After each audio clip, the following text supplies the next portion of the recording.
শবে বরাত নিয়ে কিছু অতিরঞ্জিত হয়, আবার অনেকে আছে একদম পালন করে না। আমাদের কিছু ভাইরা না বুঝে বলে শবে বরাত নেই, শবে বরাত নাই বলে তারা। আবার নামটা এমন সুন্দর করে লাগাইছে যেন সাধারণ পাবলিক না বুঝে, আহলে হাদিস নাম লাগাইছে। তারা রসুলের কথা মতো চলে। এখন আমার এই সমস্ত ভাইরা মিডিয়ার সামনে এসে বলে শবে বরাত নাই, শবে বরাত নাই। অথচ আমার এই সমস্ত ভাইদের যিনি নেতা, মিশরের সবচাইতে প্রসিদ্ধ মুহাদ্দিস ইমাম নাসিরউদ্দিন আলবানী রাহমাতুল্লাহ আলাইহি, ইনি হলেন লিডার, গুরু। ইনার প্রসিদ্ধ একটি কিতাব আছে, যে কিতাবের নাম সহিহ আত-তারগীব। এই কিতাবের মধ্যে মুআয ইবনে জাবাল রাদিয়াল্লাহু তাআলা আনহুর যে হাদিসটি আমি খুতবায় পাঠ করেছি, সেই হাদিসটিকে তিনি সহিহ বলে আখ্যায়িত করেছেন। অর্থাৎ তিনি বলতে চেয়েছেন ইসলামের মধ্যে শবে বরাত বলতে একটি বরকতময় রজনী আছে, কিন্তু তার অনুসারী হয়ে আমার দেশের কিছু ভাইরা বলে শবে বরাত নেই। আল্লাহ তাআলা তাদেরকে শবে বরাত সংশ্লিষ্ট হাদিসগুলো বুঝেই জাতির সামনে বক্তব্য উপস্থাপন করার তৌফিক দান করুন। আপনারা বলেন তো শবে বরাত আছে নাকি নাই? কোথায় আছে? কোরআনও আছে, হাদিসও আছে। 25 নম্বর পারা 14 নম্বর পৃষ্ঠা সূরা আদ-দুখান এর 3 নম্বর আয়াতে আল্লাহ বলতেছেন, ইন্না আনজালনাহু ফি লাইলাতিন মুবারাকাহ। আল্লাহ রাব্বুল আলামিন বলেন, আমি কোরআনকে লৌহে মাহফুজ থেকে প্রথম আসমানে অবতীর্ণ করেছি একটি বরকতময় রাত। সেই বরকতময় রাত কি? মুফাসসিরিনে কারাম বলেন সেটা হলো শবে বরাতের রাত। শবে বরাত কোরআন দ্বারা প্রমাণিত। এই রাতে কি হয়? এই রাতে কি হয় আল্লাহ নিজে 5 নম্বর আয়াতে বলতেছেন, ফিহা ইউফরাকু কুল্লু আমরিন হাকিম। বলে বরাতের রাতে আগামী 1 বছর সারা পৃথিবীতে কি কি ঘটনা সংঘটিত হবে, যাহা কিছু হবে, এর সব সিদ্ধান্ত আল্লাহ তাআলা আজকের রজনীতে নিয়ে নেয়। এই সংক্রান্ত একটি হাদিস আপনাদের শোনাই। হাদিসের বর্ণনাকারী রাইসুল মুফাসসিরিন আব্দুল্লাহ ইবনে আব্বাস রাদিয়াল্লাহু তাআলা আনহুমা قال رسول الله صلى الله عليه وسلم إن الله يقضي الأقضية في ليلة النصف من شعبان। আল্লাহ রাব্বুল আলামিন আকজিয়া যত সিদ্ধান্ত নেওয়া দরকার সব সিদ্ধান্তগুলো আজকেই নেওয়া হয়। ওয়া ইউসাল্লিমু আরবাবাহা ফি লাইলাতিল কদর মিন শাহরি রমাদান। এই দায়িত্বগুলোকে পালন করবে, দায়িত্ব হস্তান্তর করা হয় 27শে রমজান আপনাদের বাসায়, হাদিসের বাসায় লাইলাতুল কদরে। লাইলাতুল কদরে এই দায়িত্ব যারা পালন করবে সিদ্ধান্তগুলো তাদের হাতে হস্তান্তর করা হয়। লাইলাতুল কদর হলো 21শে রমজান, 23শে রমজান, 25শে রমজান, 27শে রমজান, 29শে রমজানে। তাহলে এই হাদিস থেকেও আমরা বুঝতে পারলাম লাইলাতুল নিসফি মিন শাবান তথা শবে বরাতে আমার আপনার ভাগ্যে কি আছে সেটা আজকে রজনীতে আল্লাহ তাআলা নির্ধারণ করে দেন। সুতরাং আমরা আজকে এই রাতকে যেন আগামী 1 বছর আমাদের জন্য ভাগ্য নির্ধারণের হয়, কল্যাণকর বিষয় আমাদের জন্য নির্ধারিত হয়, আমরা আল্লাহর কাছ থেকে চেয়ে নিব। রাজি আছেন তো ইনশাআল্লাহ? কিভাবে চেয়ে নেবেন, কিভাবে এই রাত উদযাপন করবেন? বুঝতে পারলাম লাইলাতুন নিসফি মিন শাবান আছে। এই রাতটা আমরা কিভাবে কাটাবো? মিষ্টি বিতরণ করে বলেন, এই সারা রাত ওয়াজের আয়োজন করে একটা হুজুর ভাড়া করে নিয়ে আসবেন, সে সারা রাত বয়ান করবে? না না, গুরুত্বপূর্ণ সময়ে বাৎসরে আল্লাহ একবার দেই, হুজুরের কাছ থেকে কিছু আমল শিখে নিব, সর্বোচ্চ আধা ঘন্টা। এরপরে শোনার মধ্যে কোনো ফজিলত নেই, এতটুকু ফজিলত যে একটা মাসালা শুনলে 1000 নফল নামাজের সওয়াব, এতটুকু ফজিলত। বাকি আমল করলে তার চেয়ে বেশি সওয়াব আল্লাহ তাআলা দান করবেন। এরকম সংক্ষিপ্ত সময়ে আলোচনা শেষ করে দিব ইনশাআল্লাহ। কি আমল করব আমরা? রাসূলের হাদিস থেকে একটা একটা আমল আমরা জেনে নিই, বেশি আমল বলবো না। 1 নম্বর আমল, عن معاذ بن جبل رضي الله تعالى عنه قال قال رسول الله صلى الله عليه وسلم إذا كانت ليلة النصف من شعبان فقوموا ليلها وصوموا نهارها। আল্লাহর হাবিব বলেন, যখন শবে বরাত আসবে তোমরা সারা রাত জেগে জেগে আল্লাহর ইবাদতের মধ্যে ব্যয় করবা, রাত যাপন করবা। রাত যাপন আড্ডা দিয়ে নয়, ইবাদতের মাধ্যমে রাত যাপন করা। এই রাতে আমরা কি কি আমল করব? এই আমলগুলো বলার আগে প্রথমে একটা কথা আপনাদের জানা দরকার। এই কথাটা আসলে জুমার সময় বয়ান করা উচিত ছিল, সময়ের স্বল্পতার কারণে আমি বলতে পারিনি। বরাতের রাত আল্লাহ উম্মতকে কি জন্য দান করেছেন? আজ থেকে আগামী 2 সপ্তাহ পরে মাহে রমাদান, বলেন 2 সপ্তাহ পরে কি? রমজান মাস। কুরআনুল কারীমের সূরা মাঈদার মধ্যে আল্লাহ তাআলা বলেন, ইন্নামা ইয়াতাকাব্বালুল্লাহু মিনাল মুত্তাকিন। আল্লাহ কেবল মুত্তাকিনদের আমল গ্রহণ করে থাকেন। মুত্তাকিন কারা? যাদের অন্তর পরিষ্কার, শিরিক নাই, গুনাহ নাই। তো এই শিরিক মুক্ত আমল, রিয়া যুক্ত মুক্ত আমল যারা করে এদেরকে বলা হয় মুত্তাকিন। তো রমজান মাসের ইবাদত আল্লাহর কাছে কবুল হওয়ার জন্য আমরা সবাই যেন গুনাহ থেকে মুক্ত হয়ে মুত্তাকিন হতে পারি, এই জন্য আল্লাহ তাআলা শবে বরাত দিয়েছে। কিন্তু এই শবে বরাতে আমার আপনার গুনাহ মাফ হওয়ার জন্য একটা শর্ত আছে, খুব ভালো করে মনে রাখবেন। আজকের এই রজনীতে আমার আপনার গুনাহ মাফ হয়ে আমলগুলো আল্লাহ কবুল করার জন্য একটা গুনাহ আমাদেরকে পরিহার করতে হবে। বলুন তো দেখি সেই গুনাহ কি? হ্যাঁ, না, শিরক তো ভাই আমরা কেউ করি না, আমরা সবাই তো মুসলমান। কোন মুসলমান শিরক গুনাহ করতে পারে না। আমরা একটা গুনাহ এমন করি যেটাকে গুনাহ মনে করি না, আল হাসাদ, হিংসা বিদ্বেষ। হিংসা বিদ্বেষ। তিনটা হাদিসের মধ্যে এই কথা বলা হয়েছে। قال رسول الله صلى الله عليه وسلم إن الله يطلع في ليلة النصف من شعبان إلى خلقه। আল্লাহর হাবিব সাল্লাল্লাহু আলাইহি ওয়াসাল্লাম ইরশাদ করেন, যখন শাবানের মধ্য রজনী হয়, ইন্নাল্লাহা ইয়াত্তালি'উ লিগুরুবিশ শামসি ইলা সামাঈদ দুনিয়া।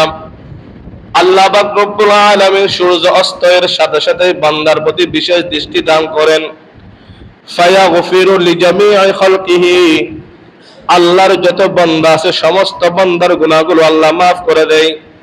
ইল্লা লিমুশরিকিন আও মুশাহিন। 2 শ্রেণীর মানুষের গুনাহ আল্লাহ maaf করে নেয়। একটা আপনি যেটা বলছেন, শিরিক গুনাহ যারা করে, মুশরিকদেরকে আল্লাহ তাআলা আজকের এই বরকতময় রজনীতে maaf করবে না। আমরা তো কেউ শিরিক করি না, কিন্তু আমাদের মধ্যে দ্বিতীয় গুনাহটা আছে, মুশাহিন। মুশাহিন বলা হয় ওই সমস্ত ব্যক্তিকে যে অপর মুসলমানের প্রতি অন্তরের মধ্যে হিংসা বিদ্বেষ রাখে। হাসাদ, হিংসা। আপনার উন্নতি দেখে আমি সহ্য করতে পারি না, আপনার কল্যাণ দেখে আমি সহ্য করতে পারি না, এটাকে বলা হয় হিংসা বিদ্বেষ। আল্লাহ আপনাকে অর্থ দিয়েছে, আমি সহ্য করতে পারতেছি না। সুসন্তান দিয়েছে, আমি সহ্য করতে পারি না। সুশিক্ষা আল্লাহ আপনাকে দিয়েছে, আমি সহ্য করতে পারি না। একটি ভালো পথ আপনি লাভ করেছেন, আমি দেখে সহ্য করতে পারি না, এটা হলো হিংসা বিদ্বেষ। আজ হাসাদ আও ওয়ালদুদিল্লাহ পাকদার আজ হাসাদ আউয়াল তো দিল রা পাকদার খেশতান রা বাদাজা মুমিন সুমার। আল্লাহ হাবিব বলেন, প্রথমে অন্তরকে হিংসা বিদ্বেষ থেকে পবিত্র করতে হবে, কারণ যার অন্তরে অপর ভাইয়ের প্রতি হিংসা বিদ্বেষ ন্যূনতম থাকবে, লা ইয়াগফিরুল্লাহু ফি হাযিহিল লাইলাতিল মুবারাকা, আল্লাহর হাবিব বলেন, যে ব্যক্তির অন্তরে অপর মুসলমানের প্রতি হিংসা বিদ্বেষ থাকে, এমন ব্যক্তিকে আল্লাহ শবে বরাত লাইলাতুল কদরের মধ্যে তারকে মাফ করে দেবে না। নাউজুবিল্লাহি মিন যালিক। মারাত্মক পর্যায়ে গুনাহ হিংসা বিদ্বেষ। এজন্য যার প্রতি আমার হিংসা বিদ্বেষ আছে, এখনই আমার অন্তরকে পরিষ্কার করে নিই, তওবা করি আল্লাহর কাছে, আল্লাহ আমার অন্তরকে আপনি হিংসা বিদ্বেষ থেকে মুক্তি দান করুন। শুধু আমরা মুখে তওবা করলে হবে না, কারো প্রতি হিংসা রাখা যাবে না, কারণ আপনি ওর প্রতি হিংসা রাখবেন, আপনি যা আমল করবেন সব আমলের সওয়াব তার আমলনামায় চলে যাবে। এজন্য হিংসা রাখা যাবে না। আমরা তো হিংসা করি অনেক কারণে হিংসা করি, দলের কারণে হিংসা করি, পদের কারণে হিংসা করি, টাকার কারণে হিংসা করি, কোনো কিছু কারণে হিংসা করা যাবে না। হ্যাঁ, সে পদোন্নতি করছে, আপনি দোয়া করবেন, আল্লাহ আমার ভাইকে যেমন আপনি উন্নতি করেছেন আমাকেও সেভাবে উন্নতি করেন, তাকে আরো উন্নতি করেন, আমাকেও সেই পদে উন্নত করুন। এটাকে প্রশংসনীয় বলা হয়।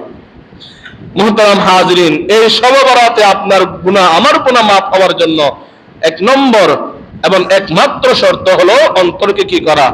হিংসা বিদ্বেষ থেকে পবিত্র করা। এটা এক নম্বর আমল আজকের। দুই নম্বর আমল, রাতটা আমরা ইবাদতের মাধ্যমে ব্যয় করব। দুই নম্বর আমল করব আমরা আল্লাহর কাছে বেশি বেশি করে গুনাহ মাফ চাইব। কারণ রাসূলের আগে গুনাহ মাফের কথা বলছেন। মুআয ইবনে জাবাল রাদিয়াল্লাহু তাআলা আনহু থেকে হাদিস বর্ণিত, قال رسول الله صلى الله عليه وسلم إن الله يطلع في هذه الليلة من غروب السماء إلى السماء الدنيا। আল্লাহর হাবিব ইরশাদ করেন, যখন শাবানের মধ্য রজনী আসে, মাগরিবের সময়, সন্ধ্যার সময় আল্লাহ বান্দার প্রতি বিশেষ দৃষ্টি দান করেন, রহমতের দৃষ্টি আল্লাহ বান্দার প্রতি দান করেন। ফায়াকুল, আরশ আজিম থেকে আমার আল্লাহ একটি বাক্য চিৎকার করে বান্দাদেরকে আহ্বান করেন, আলা মিন মুস্তাগফিরিন ফাগফির লাহু, আলা মিন মুস্তাগফিরিন ফাগফির লাহু। পৃথিবীর কোন ব্যক্তি বলবো না, কে আসো যে আমাকে কষ্ট দিছো, আসো আমি তাকে মাফ করে দিব। কেউ আপনাকে ডেকে ডেকে মাফ করে দিবে না অপরাধ। একজন ব্যক্তি আছেন যিনি নিয়মিত আমাদেরকে আহ্বান করে, আসো বান্দা আমি মাফ করে দিব, আসো আমাদের কাছে আমি মাফ করে দিব। বলুন তো তিনি কে? আলা মিন মুস্তাগফিরিন ফাগফির লাহু। সন্ধ্যা থেকে আল্লাহ ডাকা আরম্ভ করেছে, আমি আপনি গুনাহগার কানে শুনতে পাই না।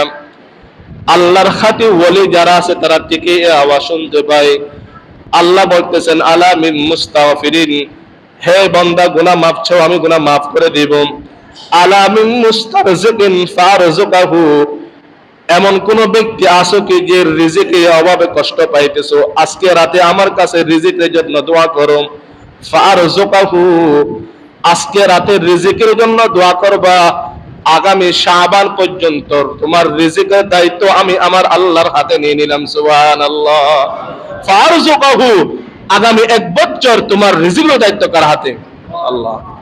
আলা মিন মুবতালিন ফাওয়াফিয়া, আল্লাহ এখনো ডাক দিয়েছেন, আলা মিন মুবতালিন, আসো কি এমন কোন বান্দা যে বিশেষ রোগে আক্রান্ত, কোন ডাক্তারের চিকিৎসায় সুস্থ হইতেছ না, এমন কোন ব্যক্তি আসো কি যে মারাত্মক বিপদের মধ্যে আসো, মামলা মোকদ্দমায় আসো, জাগার মামলা কেস, সন্তান নিয়ে বিপদের মধ্যে আসো, ফ্যামিলি নিয়ে বিপদের মধ্যে আসো, যে কোনো বিপদ, যে বিপদের সমাধান কেউ দিতে পারতেছে না, আল্লাহ বলতেছেন আলা মিন মুবতালিন, আসো কি এমন কোন বিপদগ্রস্ত ব্যক্তি, যদি তাকো আজকে এই রাতে আল্লাহর কাছে একনিষ্ঠভাবে বিশ্বাসের সহিত আল্লাহর কাছে দোয়া করো, ফাওয়াফিয়া, আল্লাহ বলতেছে আমি তাকে শারীরিক এবং মানসিক ভাবে আমি তাকে বিপদ থেকে মুক্তি দান করব।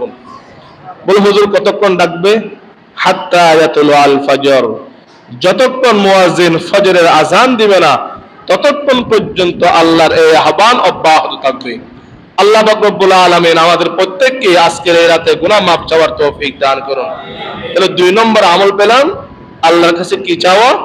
গুনাহ মাফ চাওয়া। কিভাবে মাফ চাইবেন? আস্তাগফিরুল্লাহ বলেন, আস্তাগফিরুল্লাহ আস্তাগফিরুল্লাহ আল্লাযী লা ইলাহা ইল্লা হুয়াল হাইয়ুল কাইয়্যুম ওয়া আতুবু ইলাইক রব্বানা ইগফিরলি ওয়াল ওয়ালিদাইয়া وللمؤمنين يوم يقوم الحساب اللهم اغفر لي ذنبي বলেন اللهم اغفر لي ذنبي اللهم اغفر لي ذنبي اللهم اغفر لي ذنبي ছোট্ট দোয়া আস্তাগফিরুল্লাহ আস্তাগফিরুল্লাহ আস্তাগফিরুল্লাহ আল্লাহুম্মা ইগফির লি যামবি লা হাওলা ওয়ালা কুওয়াতা ইল্লা বিল্লাহ।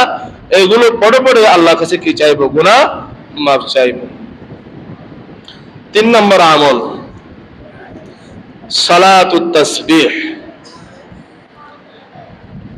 সালাতুত তাসবিহ আপনারা পড়েন কি জানি না, মাঝে মধ্যে আমাদেরও সময় হয় না মাসে একবার পড়ার, কর্মব্যস্ততার কারণে সুযোগটা হয় না। এমন একটি ফজিলতপূর্ণ আমল হলো সালাতুত তাসবিহ।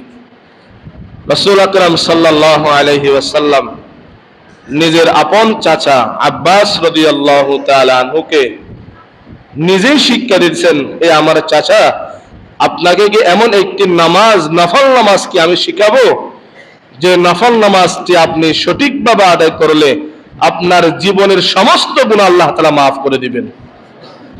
সেটা হলো সালাতুত তাসবিহ। জানেন তো সবাই, নিয়ম জানেন তো? একবার পড়বেন, অবশ্যই পড়বেন আজকে রাতে। আজকে রাতে আপনাদের অন্তরে যেভাবে ইবাদতের প্রতি একটা আগ্রহ তৈরি হয়েছে, এটা আগামী 1 বছর হবে কি আমি জানি না। বিশেষ রাতে আল্লাহ তাআলা বান্দাদের অন্তরে আমলের প্রতি আগ্রহ সৃষ্টি করে দেয়। শবে বরাত, লাইলাতুল কদর, এই সমস্ত রাতে আল্লাহ বান্দাদের অন্তরে আমলের প্রতি আগ্রহ সৃষ্টি করে। এই আগ্রহকে কাজে লাগাবেন। অবশ্যই আমরা কি পড়ব? আজকে সালাতুত তাসবিহ আদায় করব। এটা হলো 3 নম্বর আমল আমাদের।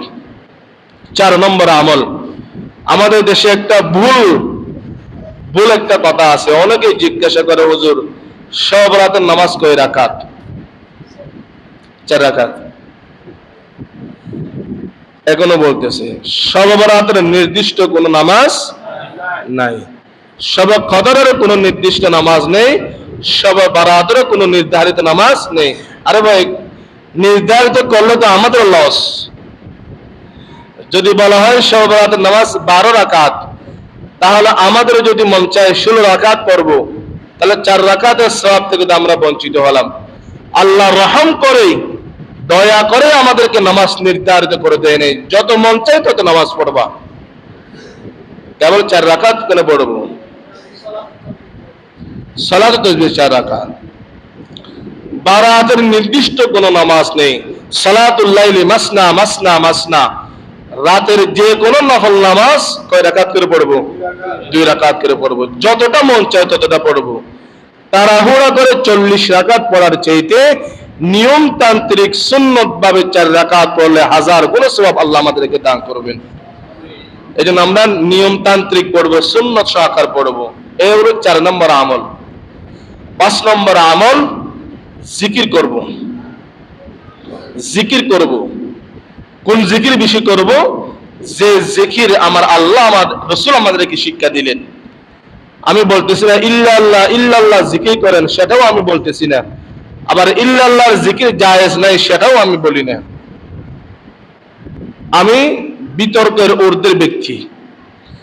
এই আমলটি আমরা করব যে আমল স্বয়ং নবী মুহাম্মদুর রাসূলুল্লাহ সাল্লাল্লাহু আলাইহি ওয়াসাল্লাম আমাদেরকে শিক্ষা দিয়েছেন। সিহা সিত্তার সমস্ত কিতাবের মধ্যে আছে। আব্দুল্লাহ ইবনে মাসউদ রাদিয়াল্লাহু তাআলা আনহু থেকে বর্ণিত, قال رسول الله صلى الله عليه وسلم أفضل الذكر لا إله إلا الله لا إله إلا الله لا إله إلا الله আর আওয়াজ করে পড়েন, লা ইলাহা লা ইলাহা ইল্লাল্লাহ আচ্ছা, কোন জিকির সবচাইতে ফজিলতময় বলেন? কোন জিকিরের সবচাইতে সওয়াব বেশি জানেন কেউ? আমিও জানি না, আপনারা জানেন? তাহলে যিনি জানে তার কথা মতো আমরা আমল করব। কোন জিকিরের সবচাইতে সওয়াব বেশি এটা আমার আপনার চাইতে আমার আপনার নবী মুহাম্মদ রাসূলুল্লাহ তিনি অবশ্যই বেশি জানেন। এই জন্য তিনি শিক্ষা দিয়েছেন সবচাইতে উত্তম জিকির, যে জিকিরের সওয়াব বেশি, সেটা হলো লা ইলাহা ইল্লাল্লাহ, লা ইলাহা ইল্লাল্লাহ, ইল্লাল্লাহ, লা ইলাহা ইল্লাল্লাহ। যার দিলে আছে আল্লাহর নাম, জিকির করে সে তো নিরালায়। আহার পানাহার লাগে না ভালো, ভালো লাগে তার ইল্লাল্লাহ, লা ইলাহা ইল্লাল্লাহ, লা ইলাহা ইল্লাল্লাহ, লা ইলাহা ইল্লাল্লাহ, লা ইলাহা ইল্লাল্লাহ মুহাম্মাদুর রাসূলুল্লাহ সাল্লাল্লাহু আলাইহি ওয়াসাল্লাম। এগুলো এক নম্বর জিকির। তাহলে আমরা সর্বপ্রথম এই জিকিরটা পাঠ করব কমপক্ষে 1200 বার, কমপক্ষে 1200 বার। রাত তো কাটাবেন অবশ্যই, আপনারা রাত যাপন করবেন, কমপক্ষে 1200 বার করবেন। এরপরে পড়বেন সুবহানাল্লাহি ওয়া বিহামদিহি সুবহানাল্লাহিল আযীম। পড়েন সুবহানাল্লাহি ওয়া বিহামদিহি সুবহানাল্লাহিল আযীম, সুবহানাল্লাহি ওয়া বিহামদিহি সুবহানাল্লাহিল আযীম। বুখারী শরীফ সর্বশেষ কিতাব, বুখারীর সর্বশেষ হাদিস। আল্লাহর হাবিব সাল্লাল্লাহু আলাইহি ওয়াসাল্লাম বলেন কালিমাতান খাফিফাতান আলাল লিসান সাকিলাতান ফিল মিজান হাবিবাতান ইলার রহমান সুবহানাল্লাহি ওয়া বিহামদিহি সুবহানাল্লাহিল আযীম। পৃথিবীর মধ্যে সবচেয়ে দুইটি কলিমা এমন আছে খাফিফাতান আলাল লিসান, উচ্চারণ খুব সহজ, সাকিলাতান ফিল মিজান, যে ওজন দিয়ে আমলনামাকে মাপা হবে, মিজান, মিজানের পাল্লা, এই মিজানের পাল্লার মধ্যে এই দুই কলিমার সওয়াব সবচেয়ে বেশি হবে।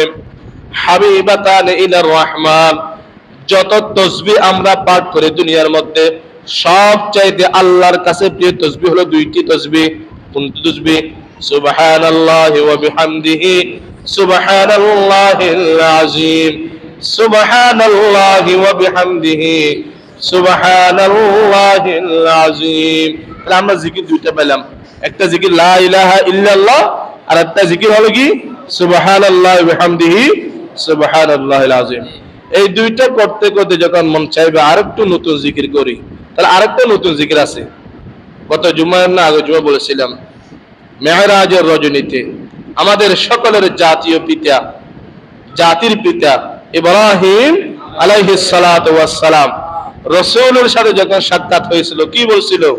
ইয়া মুহাম্মদ আখবির উম্মাতাকা, আপনি আপনার উম্মতকে সংবাদ জানিয়ে দেন, আন্নাল জান্নাতা কিআন, জান্নাত একটা মরুভূমি, তয়্যিবাতুত তুরাব, জান্নাতের মাটি থেকে প্রতিনিয়ত মেশকা আম্বরের ঘ্রাণ বাহির হবে, আসবাতুল মাই, জান্নাতের পানিগুলো হবে সুস্বাদু মিষ্টিময়, ওয়া আন্না গিরাসাহা, এই মরুভূমির মধ্যে যদি বাড়ি নির্মাণ করতে চান চারটি কলিমা বেশি বেশি পাঠ করার জন্য বলবেন সুবহানাল্লাহি ওয়াল হামদুলিল্লাহি ওয়া লা ইলাহা ইল্লাল্লাহু আল্লাহু আকবার। মনে আছে এই কলিমাগুলি?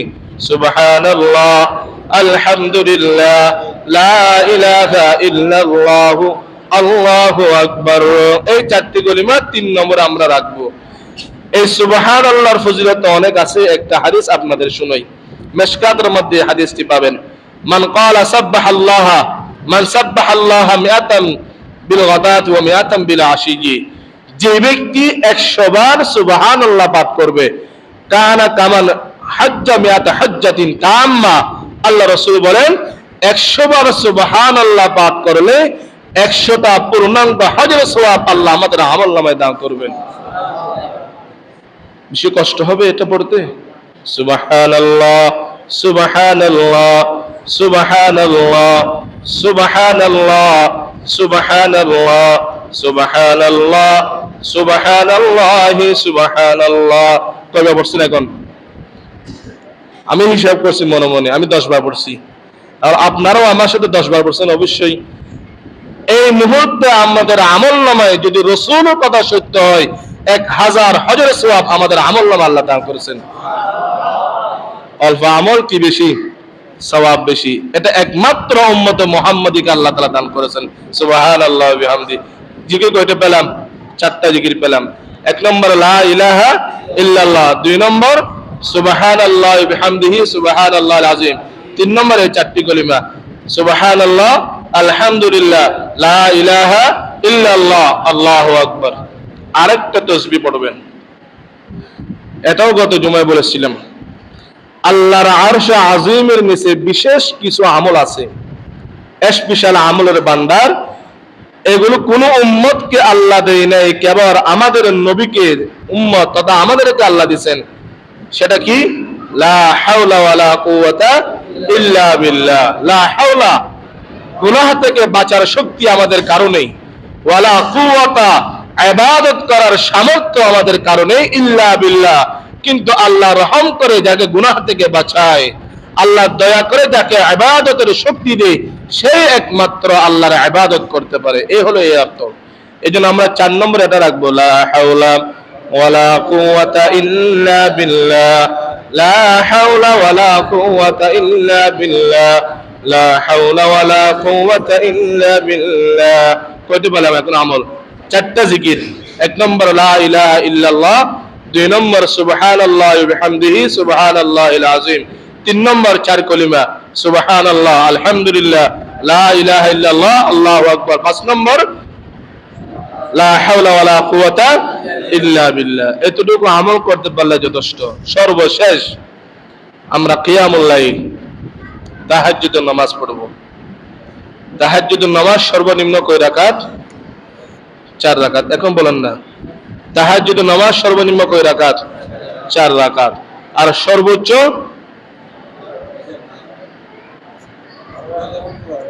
8 রাকাত।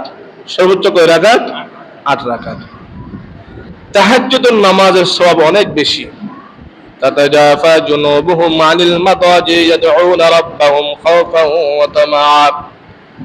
কিয়ামতের মাঠে আল্লাহ তাআলা যাদেরকে ডেকে ডেকে আরশে আজিমের নিচে ছায়া দিবে, এর মধ্যে এক শ্রেণীর মানুষ হলো ওই সমস্ত ব্যক্তি যারা শেষ রাত্রে আরামের বিছানা থেকে উঠে কিয়ামুল লাইল তথা তাহাজ্জুদের নামাজ আদায় করত। দাবুস সালিহিনা ক্বাবলাকুম, পৃথিবীতে এমন কোন আল্লাহর ওলি নেই যিনি তাহাজ্জুদের নামাজ না পড়ে ওলি হয়েছে। যারাই আল্লাহর ওলি হয়েছে, মুত্তাকিন হয়েছে, তাদের সর্বপ্রথম আমল ছিল কিয়ামুল লাইল, তাহাজ্জুদের নামাজ। আমরা হয়তো অনেকে ঘুমের বাড়ির কারণে বা অতি দেরি করে ঘুমানোর কারণে তাহাজ্জুদের নামাজ পড়ার সুযোগ হয় না। কিন্তু আজকে রাতে আমরা তাহাজ্জুদ যেন মিস না হয়, সবাই সচেতন থাকবো ইনশাআল্লাহ। সর্বশেষ আমল তাহাজ্জুদের নামাজ পড়ে আল্লাহর কাছে একাকী, সম্মিলিতভাবে নয়, একাকী আল্লাহর কাছে নির্জনে আল্লাহর কাছে মাপ চাইবো। এখন তো আমরা সবাই তওবা করব, শেষ রাত্রেও আল্লাহর কাছে আবারও তওবা করব। প্রতিবার যখন নফল নামাজ পড়বেন প্রত্যেকবার আল্লাহর কাছে তওবা করবেন। যত বেশি পারেন আজকে রাতে শুধু তওবাই করবেন আল্লাহর কাছে। কারণ আমরা যে পরিমাণে গুনাহ করি, 100 বার তওবা করলে হয়তো আমাদের গুনাহ মাফ হবে না। তারপরেও আমরা তওবা করব আল্লাহর কাছে, এক মনোযোগ সহকারে আমরা তওবা করব। তওবা কবুল হওয়ার জন্য কয়েকটি পদক্ষেপ দরকার। 1 নম্বর, বিগত সময় যে সমস্ত গুনাহ করেছি, কৃত গুনাহের উপর লজ্জিত হওয়া। আমরা কথা না বলি, আমার কথা বললে আমার এদিকে সমস্যা হয়। আমরা পূর্বে যা গুনাহ করেছি এই গুনাহের জন্য প্রথমে লজ্জিত হওয়া 1 নম্বর শর্ত। 2 নম্বর, এই গুনাহ আগামীতে করব না, এটা প্রতিজ্ঞা করা, আল্লাহর কাছে ওয়াদা করা। 3 নম্বর শর্ত হলো এক নম্বর কি বললাম, কৃতকর্মের উপর শর্মিন্দা হওয়া। 2 নম্বর ভবিষ্যতে করব না আল্লাহর কাছে ওয়াদা করা। আর যদি গুনাহটা যদি বান্দার সাথে হয়, কারো টাকা খেয়ে ফেললাম, কারো সম্পত্তি লুণ্ঠন করলাম, কারো গীবত করলাম, যদি এরকম হয় তওবা করার আগে তার কাছ থেকে মাপ চেয়ে নেওয়া। আমি আপনাদের সবাইকে সামনে রেখে বলতেছি, যদি কেউ আমার আইব জানায়, আমার পিছনে যদি আমার গীবত করে থাকেন, আমি সবাইকে সাক্ষী রেখে বলতেছি, আমি আপনাদের সকলকে মাফ করে দিয়েছি। এভাবে উদার মনে একে অপরকে মাফ করে দিবেন। আপনি তাকে যদি মাফ করে দেন উদার মনে, আল্লাহ বলবে, বেটা তুই যদি অন্যকে মাফ করতে পারিস, আমি রহমান, আমি গফফার, আমি আল্লাহ তোর সমস্ত গুনাহ মাফ করে দিলাম। আমরা একে অপরকে মাফ করে দেব ইনশাআল্লাহ। কারো প্রতি হিংসা বিদ্বেষ রাখা যাবে? রাখবেন না, মাফ করে দিবেন। শুধু মাফ করে দিবেন না, আগামীতে কোনো ব্যক্তির সমালোচনা করবেন না, এর প্রতিজ্ঞাবদ্ধ হন। অন্যায়ভাবে কারো সমালোচনা করবেন না। জালেমের জুলুম তো বর্ণনা করা যাবে, আবার জালেমের জুলুম বলতে পারবেন, কিন্তু অন্যায়ভাবে কারো সমালোচনা করা যাবে না, কারো প্রতি হিংসা বিদ্বেষ রাখা যাবে না। মোহতারাম হাজিরের, সময় বেশ নিব না, সময় চলে যাইতেছে, আমল করার সময় কোথায় পাবো? এজন্য আমি আবারও স্মরণ করে দিচ্ছি সিরিয়াল ধরে। 1 নম্বর, আমরা এখন সবাই মালে একটু জিকির করে আল্লাহর কাছে তওবা করব সম্মিলিতভাবে এখন।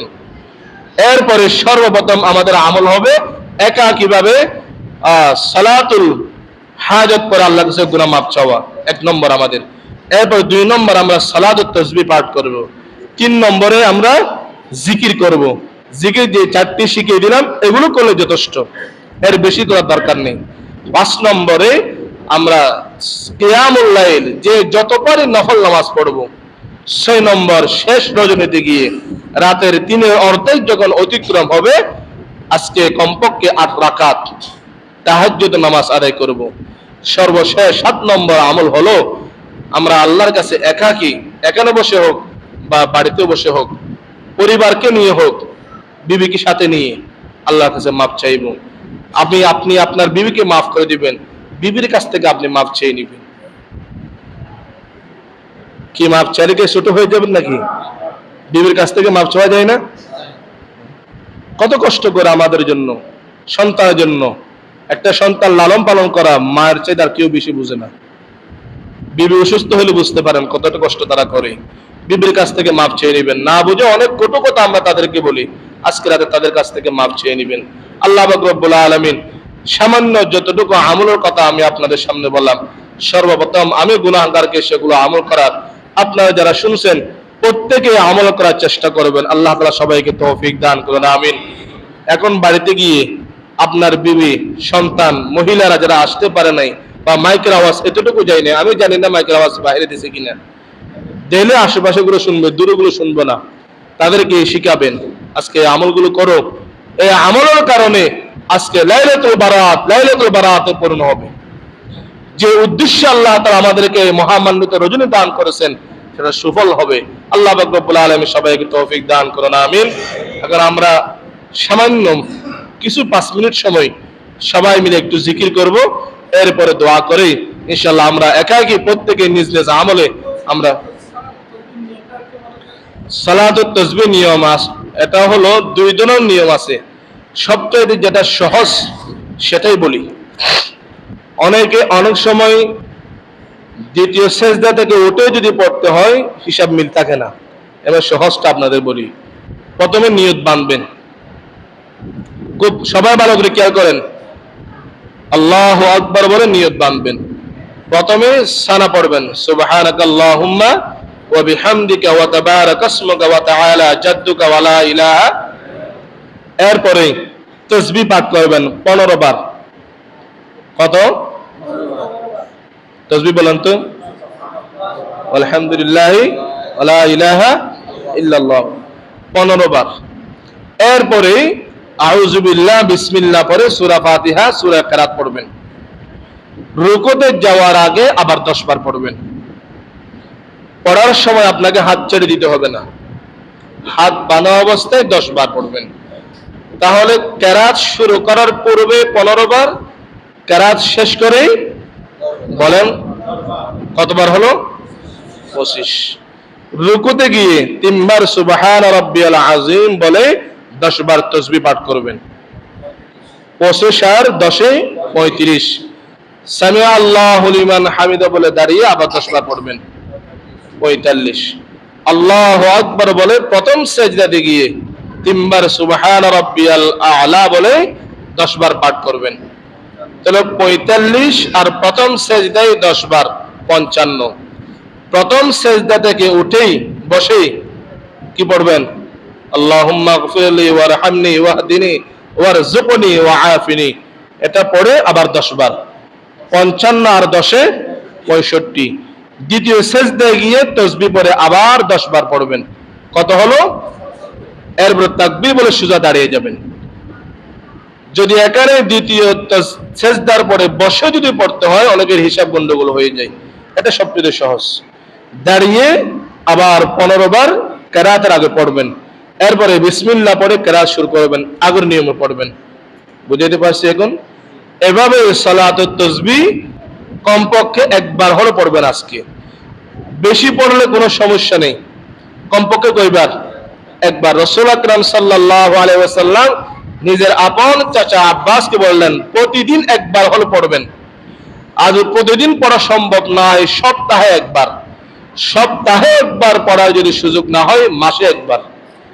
মাসেও যদি পড়ার সুযোগ না হয় বছরে একবার। বছরেও যদি পড়ার সুযোগ না হয় হে চাচা জীবনে একবার হলেও ফরজ হিসাবে আমলটি করবেন। এতটা গুরুত্বপূর্ণ ইবাদত হলো সালাতুত তাসবিহ। আল্লাহ পাক রব্বুল আলামিন আমাদের সবাইকে এই আমলটি করার তৌফিক দান করুন। আমিন।